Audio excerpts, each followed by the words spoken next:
નમસ્કાર. ટાટા, બાટા, મારુતિ, લક્ષ, પાર્લેજી આ બધી મોટી મોટી બ્રાન્ડ માટે એક જ શબ્દ પ્રયોજી શકાય અને એ છે વિશ્વાસ. હવે તમને થતું હશે કે કચ્છ યુવક સંઘના આ કાર્યક્રમમાં આ બધી મોટી બ્રાન્ડના નામ લેવાનો શું અભિગમ હશે? તો એનો જવાબ છે કે આ બધી મોટી મોટી બ્રાન્ડ વર્ષે લાખો ને કરોડો રૂપિયા સેલેરીમાં આપીને પોતાના એમ્પ્લોઈઝને રાખે છે. જ્યારે કચ્છ યુવક સંઘ એકમાત્ર એવી સંસ્થા છે જે છેલ્લા 40 વર્ષોથી માત્ર ને માત્ર સેવા અને સમર્પણની ભાવ અને સમાજ પ્રત્યેના પ્રેમને લઈને ચાલી રહી છે.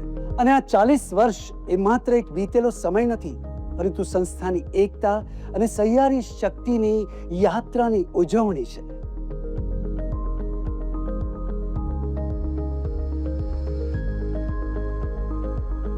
નમસ્કાર, મારું નામ દિલીપ રાવલ છે અને આજે આપણી સાથે છે કચ્છ યુવક સંઘ, આ માતબર સંસ્થાના એ કારોબારી સભ્યો કે જેમના અથાગ પ્રયત્નો અને સમર્પણની ભાવનાથી આ સંસ્થા છેલ્લા 40 વર્ષોથી અડીખમ ઊભી છે અને સતત કામ કરી રહી છે. તો આવો એમના જ શબ્દોમાં સાંભળીએ એમની આ સફળતાની કહાની. આપણી સાથે છે સંસ્થાના પ્રમુખ શ્રી રાહુલ દેડિયા. રાહુલભાઈ, મારો પહેલો પ્રશ્ન એ છે કે સંસ્થાએ મુંબઈભરમાં વિવિધ શાખાઓની સ્થાપના કરી અને સમાજના લોકોને જોડવાનું કામ કર્યું. તો આ શાખાઓ શરૂ કરવા પાછળનો અભિગમ અને આશય શું હતો?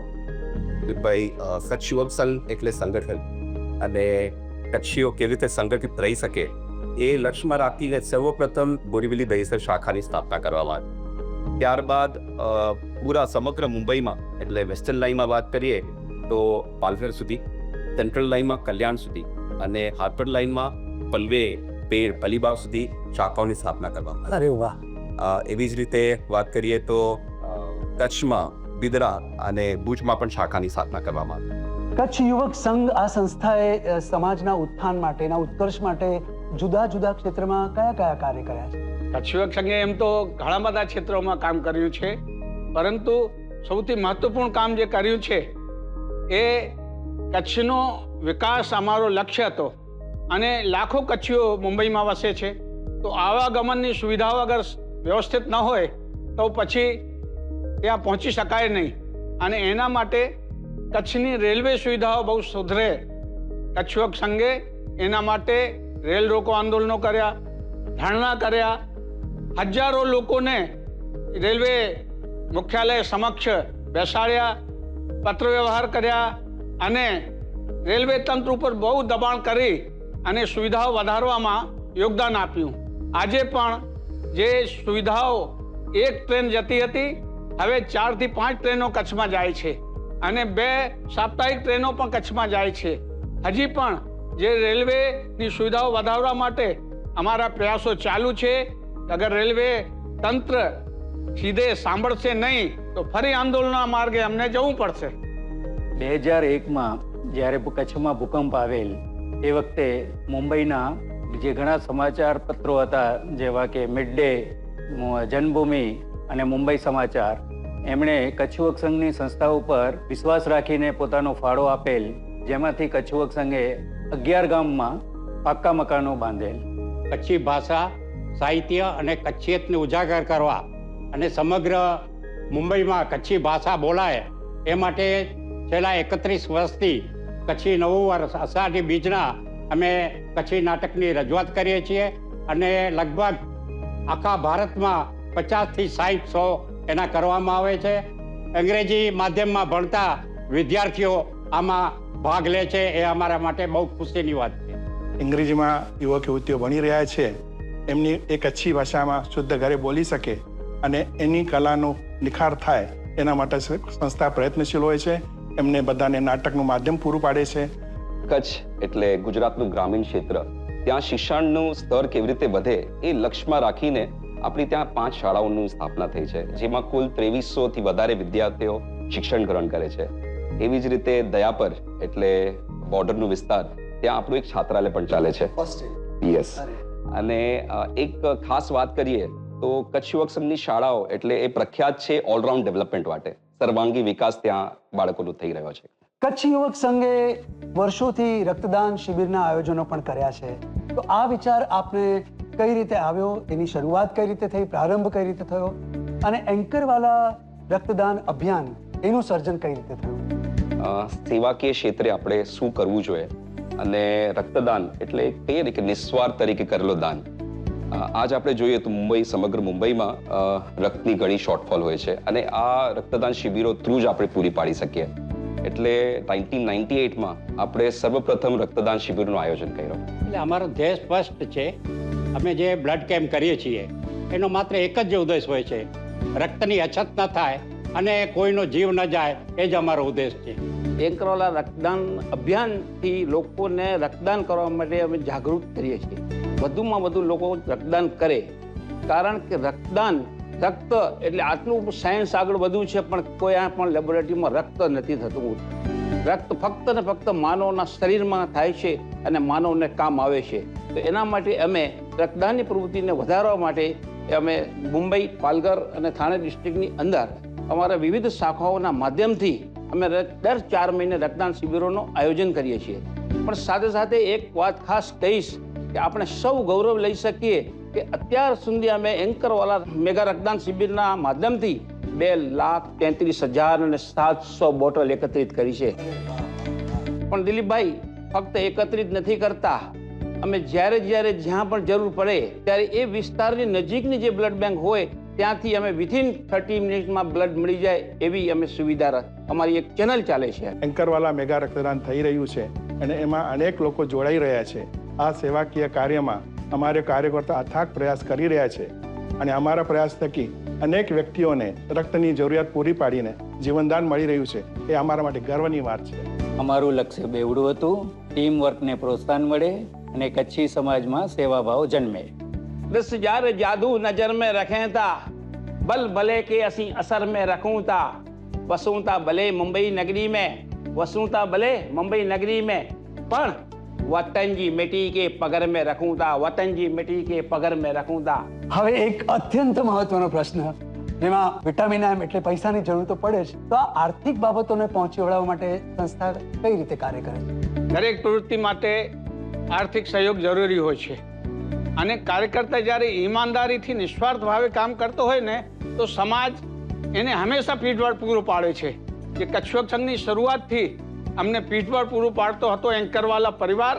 અમે એમને વાત કરી તો દામજીભાઈ એન્કરવાલા પરિવાર અને જાદવજીભાઈ એન્કરવાલા પરિવાર આજ સુધી અમને પૂરેપૂરો એ મેગા રક્તદાન શિબિરો માટે સહયોગ આપે છે. એના કારણે અમે ખૂબ સારી રીતે આ બધા રક્તદાનના કામો કરી શકીએ છીએ. આ સંસ્થા આટલા વર્ષોથી અવિરત સાતત્યપૂર્વક કામ કરી રહી છે, અખંડિત જેને કહેવાય. તો આ કન્સિસ્ટન્સીનું રહસ્ય શું છે? અમારું બંધારણ જેવી રીતે બનાવવામાં આવ્યું છે કે અમારા કાર્યકર્તાનું નિર્માણ થાય, સર્વાંગી વિકાસ થાય અને એ કાર્યકર્તા નિસ્વાર્થ ભાવે કાર્ય કરતા રહે અને અમારી સંસ્થા આગળ વધતી રહે. સામાન્ય કાર્યકર્તા જ્યારે 2-3 વર્ષ નિષ્ઠાથી કામ કરે, સક્રિય રીતે કામ કરે, ત્યારે એને અમે લાઈફ મેમ્બર બનાવીએ અને લાઈફ મેમ્બરમાંથી અમારી 12 સભ્યોની કારોબારી ચૂંટાય. કચ્છ યુવક સંઘની એક પ્રણાલી રહી છે. શાખાના સંયોજક, સહસંયોજક હોય, સેન્ટ્રલ બોડીના અધિકારી હોય. દર 2 વર્ષે અમારા બધાના હોદ્દા ચેન્જ થઈ જાય. અને આ જે પૂરી પ્રોસેસ છે ને કે જૂનો જતો હોય, નવો આવતો હોય, એટલે સો સ્મૂથ અને એટલું સ્ટ્રીમલાઇન થાય છે કે કામ કરવામાં કશે કંઈ પ્રોબ્લેમ આવતો જ નથી કરને. એટલે પ્રોપર ટ્રાન્સપરન્સી સાથે એટલે જૂના જાય છે ને પોતાની જવાબદારી નવાને સુપેરે આપીને જાય છે. Very nice. દિલીપભાઈ, વિવિધ કાર્યો દ્વારા અમારું સંગઠન કચ્છ અને મુંબઈમાં હંમેશા કાર્યરત રહ્યું છે.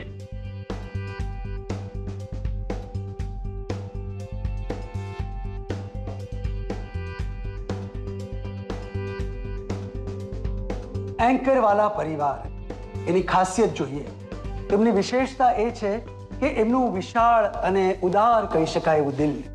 આ દિલે હંમેશા બિનશરતી પ્રેમ કર્યો છે સમાજને અને ખુલ્લા હૃદય, ખુલ્લા હાથે અને ખુલ્લા દિલે જ્યારે જે પણ જરૂર પડી ત્યારે મદદ કરી જ છે અને કરતા રહ્યા છે. આવા પરિવારો એ સમાજના રત્ન છે. એમના સપોર્ટ વગર આ શક્ય જ નહોતું. આ 40 વર્ષની સંસ્થાની જે યાત્રા છે એ યાત્રાનો ઘણો બધો શ્રેય એન્કર પરિવારને પણ જાય છે અને એટલે જ એન્કર પરિવારને આમ સૌ વતી 100 સલામ આપીએ છીએ અને તહે દિલથી થેન્ક યુ કહીએ છીએ. નમસ્તે સર. નમસ્તે મેમ. કેમ છો? સારું, એકદમ મજામાં. સર, આપણા ગુજરાતમાં કચ્છ માટે એક બહુ જ પ્રચલિત કહેવત છે કે શિયાળે સોરઠ ભલો, ઉનાળે ભલો ગુજરાત, ચોમાસે વાગડ ભલો, કચ્છડો તો બારે માસ ભલો. એમાં પણ કચ્છ યુવક સંઘ જે બારે માસ આટલી બધી પ્રવૃત્તિઓ કરી રહ્યું છે, તો આપના દૃષ્ટિકોણથી કચ્છ યુવક સંઘની આ બધી પ્રવૃત્તિઓ વિશે આપનું શું મંતવ્ય છે? કચ્છ યુવક સંઘ છે ને કચ્છ માટે કરે છે, એટલે કચ્છીઓ માટે બી ઘણું કરે છે. એ છોકરાઓ માટેની જે એ લોકોનું જે ઇવેન્ટ્સ છે એ બધું કરે છે, મહિલાઓ માટેને પ્રોગ્રામ કરે છે, બાળકો માટેની રમતો જુદી જુદી કરે છે. એમને કચ્છની બી લઈ આવે છે અને સાથે સાથે અહીંયાની બી જે નવી નવી હોય છે ને કે જે આપણે હવે અમને બી એમ લાગે કે આ બધી પહેલાં આપણે નહોતા કરાવતા, એ બધી ચીજો એમને એટલું બધું ધ્યાન રાખે કે છોકરાઓને નવી ચીજો આપે. એટલે દરેક કાર્યમાં એનો સમાજલક્ષી જ એમનો વિચાર જે છે ને એ બાજુ છે અને એના માટે એમનું કાર્ય એ રીતે જ જાય છે. અને સાથે સાથે તો એક વાત છે કે મહેનત બી એટલી જ કરે છે દરેક કમાણી. તો કચ્છ યુવક સંઘ જે કચ્છી નાટકોની પ્રવૃત્તિ કરી રહ્યું છે એના વિશે આપનું મંતવ્ય શું છે? કચ્છી જે અમે બધા ભૂલી ગયા છીએ ને એ યાદ દેવડાવે છે આજની પેઢીઓ માટે ને. અમે લોકો બી હવે છોકરાઓ સાથે કેમ છે બેટા, હાઉ આર યુ, ફાઇન, એટલે અમારાથી બોલાઈ જાય છે. પણ એમને એક નાટક છે ને કોઈ બી સંદેશો લઈને આવે છે. અને બીજી વાત એ છે કે જે કોન્વેન્ટમાં ભણેલા છોકરાઓ અને આટલું સરસ કચ્છી એટલું એમનું શુદ્ધ ઉચ્ચારણ જે કરે છે ને, ત્યારે અમે બી જ્યારે જોઈએ છીએ ડ્રામા, ત્યારે અમને એમ થાય છે એટલું શુદ્ધ તો અમે બી નથી બોલી શકતા, એટલું શુદ્ધ એ લોકો બોલે છે. એટલે એ ટ્રેન બી એટલી સારી રીતે કરે છે અને એમના લીધે છે ને એટલે થોડું ઘરમાં બી એ રીતે વાતાવરણ થોડું ઊભું કરે છે. અને એના માટે હું કહું કે એમના કચ્છી નાટક હજી ચાલુ જ રહેવા જોઈએ કે જેના લીધે લોકોને હજી બી સારો સંદેશ મળે. બિલકુલ. અને ભાષાનો સીધો સંબંધ કચ્છ સાથે છે, જાળવી રાખવાનું એક બહુ મોટું કામ એ કરી રહ્યા છે. બે કચ્છી બેડે તો જો કયો કામ ત્યાંથી વાત થાય. અને એ એક identity of the Kutchi, that is એક આઈડેન્ટિટી ઓફ કચ્છી. કચ્છી લોહી હંમેશા આગું તરી આવે છે અને એટલે જ એન્કરવાલા રક્તદાન અભિયાનનું આયોજન છેલ્લા 17 વર્ષથી કચ્છ યુવક સંઘ કરી રહ્યું છે, જેમાં આપના તરફથી આટલું બધું ભંડોળ એમને પ્રાપ્ત થયું છે. તો આ અભિયાન સાથે જોડાઈને આપ કેવી લાગણી અનુભવો છો? જો સારું કામ જ્યાં થતું હોય ને તો ભંડોળ ઓટોમેટિક ભેગું થઈ જાય. અને એમની જે સાચી રીત છે અને એમની જે કાર્યકર શક્તિ છે, આજે મને કચ્છ યુવક સંઘ આવે એટલે મારા કોમલભાઈનું મોઢું સામે આવે. અને એના કાર્યકર્તાઓ, એના માટે હું બીજું એ વાત કરીશ કે કોમલભાઈ એકલા નહીં, એમના કાર્યકર્તાઓ હું હમણાં બધાને જોઉં છું ને ત્યારે મને એમ થાય છે કે એમનામાં બી એ અસર આવી છે. જે એમને લાગણી છે ને કચ્છ માટે ને જે એમને જે મહેનત કરે છે ને તેમ બીજા બી ન હોય તો પછી આટલું કામ એકલા ન કરી શકે.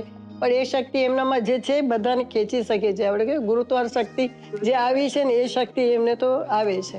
એટલે એ ભંડોળ ક્યારે ખૂટશે નહીં એમ એ સમજી લેજો. ને દિવસે ને દિવસે વધશે ભંડોળ અને રક્તદાન હજુ બી વધારે થશે. બસ આ જે કરીએ છીએ બહુ સારું કરીએ છીએ અને આ કન્ટિન્યુ થાય એ અમારી ઈચ્છા છે. અને મમ્મી પપ્પા એ જે સાથ આપ્યો છે એ અમે કન્ટિન્યુ કરશું લાઈફ લોંગ. કેમ છો સંજય સર? મજામાં. કેમ છો આપ? એકદમ મજામાં. સર, એવું કહેવાય છે કે દુનિયામાં દરેક વસ્તુ આપવાથી એટલે કે વહેંચવાથી ઘટી જતી હોય છે, પણ જ્ઞાન એટલે કે શિક્ષણ એકમાત્ર એવી વસ્તુ છે જે આપવાથી વધી જાય છે. તો આજે કચ્છ યુવક સંઘ જે સમાજની અંદર શૈક્ષણિક પ્રવૃત્તિઓ કરી રહ્યું છે એના માટે આપનું શું કહેવું છે? આપણે જોઈએ છે કે કચ્છ યુવક સંઘ લગભગ 40 વર્ષથી નિસ્વાર્થ ભાવે આપણે કહીએ તો કચ્છ અને મુંબઈમાં સેવા આપી રહ્યું છે. અને એમાંથી એક સેવામાં એ એજ્યુકેશન ઉપર પણ એમનો ભાર રહ્યો છે. આપણે કચ્છમાં જ્યારે આપણે કહીએ કે એજ્યુકેશન વાઇઝ બીજા ડિસ્ટ્રિક્ટમાં એજ્યુકેશન ગુજરાતમાં બહુ સારું હતું, ત્યારે કચ્છમાં બહુ ઓછી શાળાઓ હતી. ત્યારે 1998માં આપણે કચ્છ યુવક સંઘ સાથે અમે મારા ગ્રેન્ડમધર ઉમરબેન લાલજી નામે અમે શાળા એમની સાથે સ્થાપી. અને એ પહેલી શાળા હતી. આપણે જેમ કચ્છ આપણે યુવક સંઘનું આપણે ચિહ્ન જોઈએ તો એમાં આપણે જોશું કે કચ્છનો નકશો છે, એની અંદર યુવા મશાલ લઈને દોડે છે.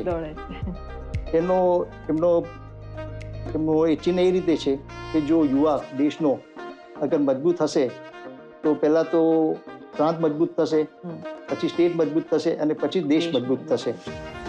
એટલે એના ઉપર ઘણો ભાર આપવામાં આવ્યો છે. આપણે એની મારા પિતાશ્રી દામજીભાઈ એન્કરવાલા સાથે એમની કચ્છની શાળાની મુલાકાત પણ મેં લીધેલી હતી અને ત્યારે જોયું બધા જે બાળકો એ ખુશીથી જે ભણતા હતા, જે ક્લાસરૂમ જોયા, ટીચરો જોયા, એમના જે પેરેન્ટ્સ હતા, અમુકના પેરેન્ટ્સોને પણ મળ્યા, તો એમાં જે પ્રોત્સાહન હતો એ બહુ જ સરસ હતું. ઘણા બધા જે સ્ટુડન્ટ હતા, હજારોમાં સ્ટુડન્ટો અહીંયા શાળામાંથી પાસ થઈ અને સારા પોસ્ટ ઉપર આજે છે અને અમુક સ્ટુડન્ટો સ્ટેટ લેવલ અને નેશનલ લેવલ ઉપર પણ એમને મેડલ પણ મળ્યા છે. તો આપણે કહીએ તો આ નિસ્વાર્થ ભાવે જો સેવા જે છે કચ્છ યુવક સંઘની એની માફક જ આ ચીજ પોસિબલ છે. તો હમણાં જે આપણે મેડલની વાત કરી, તો માત્ર શિક્ષણ એટલે કે થોથાનું જ્ઞાન, ચોપડિયું જ્ઞાન નહીં, પણ રાજ્ય કક્ષાએ કે આંતરરાષ્ટ્રીય કક્ષાએ રમતગમતની અંદર પણ ગોલ્ડ મેડલ લાવી શકે એવા રમતવીરો પેદા કરવા માટે કચ્છ યુવક સંઘ દ્વારા બિદડા ખાતે સ્પોર્ટ્સ કોમ્પ્લેક્સ બનાવવામાં આવી રહ્યું છે. એના વિશે આપનું શું કહેવું છે? કે મેં પણ જોયું કે ખાલી વિજ્ઞાન, સાયન્સ, મેથ્સ એના ઉપર ફોકસ નહીં હતો. એ લોકોને રમતગમત, સ્પોર્ટ્સમાં પણ એવો ફોકસ હતો. સાથે સાથે સાયન્સના ફેર થાય છે ત્યાં અને આપણે બીજા વર્કશોપ્સ પણ થાય છે. દાખલા તરીકે એગ્રીકલ્ચરના, કાર્પેન્ટ્રીના, ઇલેક્ટ્રિકલના, ટેકનોલોજીના, એ પણ ભવિષ્યમાં બાળકો જ્યારે ભણીને નીકળે ત્યારે થોડી સ્કિલ સાથે બહાર નીકળે તો એમને જોબ ઓપોર્ચ્યુનિટી પણ બહુ સારી રહી શકે અને પોતાના લાઈફમાં ઘણું આગળ વધી શકે, ઓલરાઉન્ડર બની શકે. એમાં બાળકોને આજે એજ્યુકેશન સાથે સ્પોર્ટ્સ ફેસિલિટી કચ્છમાં થોડી લિમિટેશનમાં છે, એટલે કચ્છ યુવક સંઘે એમાં પહેલ લીધી છે અને બિદડામાં આપણે જે કહીએ કે સરસ સ્પોર્ટ્સ ગ્રાઉન્ડ કરવામાં આવે છે એ કચ્છના બાળકોને એ જે નેશનલ લેવલનું એ લોકોને એ ઓપોર્ચ્યુનિટી મળે અને એ પણ આગળ વધી શકે અને ભવિષ્યમાં કચ્છમાંથી આપણે ઓલિમ્પિક્સનો પણ સ્ટાર્ટ જોઈશું. ચોક્કસથી. અને એ લેવલની ટ્રેનિંગ ત્યાં એમને ઘર આંગણે મળે. હાજી, એના માટે ખૂબ જરૂરી છે. જી સંજય સર, કચ્છ યુવક સંઘ પાછલા 17 વર્ષથી એન્કરવાલા રક્તદાન શિબિરનું આયોજન કરવામાં આવી રહ્યું છે, જેનું સૌથી મોટું ભંડોળ આપના તરફથી અમને મળે છે. તો આ અભિયાન સાથે જોડાઈને આપ કેવી લાગણી અનુભવો છો? વર્ષો પહેલા, લગભગ કહીએ તો લગભગ 17 વર્ષ પહેલા કોમલભાઈનો પરિચય મારા પિતાશ્રી સાથે એનાથી વધારે છે.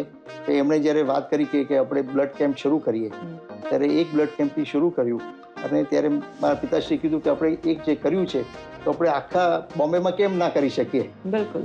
એટલે તે વખતે બહુ ઓછું સંખ્યા હતી, કચ્છ યુવક સંઘ પણ બહુ નાનું હતું, પણ કોમલભાઈ અને એમની ટીમે બહુ મોટો સાહસ લઈ અને એ પ્રયત્ન કર્યા અને બધી ઠેકાણે મારા હિસાબે 40-50 ઠેકાણે બ્લડ કેમ્પ રેગ્યુલરલી એ કરી રહ્યા છીએ. અતુલજી, એવું કહેવાય છે કે જે માણસ સિંધી પાસેથી ખરીદે અને મારવાડીને વેચે અને એમાં પણ નફો કમાય એનું નામ કચ્છી. એમાં પણ આપનું એન્કરવાલા ફેમિલી જે પણ ધંધામાં ઝંપલાવે છે બધામાં જ પુષ્કળ નફો કમાઈને નંબર 1 બનીને આગળ વધે છે. તો સાથે સાથે આપ સમાજની અંદર પુષ્કળ દાન પણ કરો છો અને સમાજ સેવા પણ કરો છો. તો સમાજ સેવા પાછળની આ પ્રેરણા તમને ક્યાંથી મળે છે? અમારા પપ્પા હંમેશા કહેતા કે આપણે ક્યાંથી આવ્યા છીએ, આપણું મૂળ શું છે એ આપણે ક્યારેય ના ભૂલવું જોઈએ. માટે જ એ પોતે જે કાર્ય કરતા અમને સમજાવતા ને કહેતા કે આપણું જીવન એવું હોવું જોઈએ કે આપણે બીજા માટે સતત ઉપયોગી થઈએ. અતુલભાઈ, એવું કહેવાય છે કે માનવ સેવા એ જ પ્રભુ સેવા છે. જે રીતે આપનું એન્કરવાલા ફેમિલી સમાજ સેવામાં અગ્રણી છે, તો આપ સમાજને શું મેસેજ આપવા માંગો છો કે જેથી વધુ ને વધુ લોકો સમાજ સેવાના કાર્યોમાં જોડાય? જેમ કહેવાય છે કે ગિવિંગ એ હંમેશા એક રિપલ ઇફેક્ટ ક્રિએટ કરે છે અને આપણે જ્યારે પણ જે કાર્ય કરીએ, સત્કાર્ય કરીએ, તે આપણે લોકો માટે ઉપયોગી કેમ થઈએ એ જોવું જોઈએ. આપણે જોતા હોઈએ છીએ કચ્છ યુવક સંઘ કોઈ બી મુસીબત હોય તો સૌથી પહેલા એ ત્યાં પહોંચી જાય. પછી ભલે સુનામીની આફત હોય કે ધરતીકંપ હોય, જવાની વ્યવસ્થા હોય ના હોય, પણ હંમેશા તે અને તેઓના કાર્યકર હંમેશા પહેલી જ રીતે પહોંચી જાય છે. અને સાથે એ પણ કહીશ કે જ્યારે પણ અમારી જરૂર પડે ત્યારે અમે કચ્છ યુવક સંઘ સાથે અને સમાજ માટે તન મન ધનથી ખડેપગ ઊભા છે. આજે આ સંસ્થા જ્યારે 40 વર્ષ પરિપૂર્ણ કરી રહી હોય ત્યારે માત્ર શબ્દોથી એના વધામણા ન કરીએ, પરંતુ એમણે જે શરૂ કર્યો છે એ સુંદર મજાના દયાના વારસાને આપણે સૌ મળીને આગળ વધારીએ. તો આવો આપણે સૌ મળીને સમાજના વિકાસમાં આપણી પોતાની પણ એક મહત્વની ભૂમિકા ભજવીએ.